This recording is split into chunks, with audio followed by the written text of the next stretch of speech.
பொழுதில் காதல் நினைவை கொட்டி அளப்பது என்ன? அந்தி மாலை பொழுதில் காதல் நினைவை கொட்டி அளப்பது என்ன?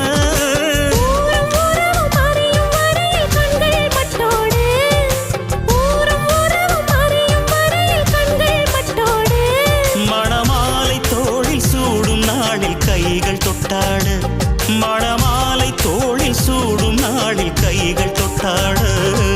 தங்கப்பதக்கத்தின் மேலே ஒரு முத்து பதித்தது போலே இந்த பட்டு கன்னங்களின் மேலே ஒன்று தொட்டு கொடுத்திடலாமோ, நீயும் விட்டு கொடுத்திடலாமோ?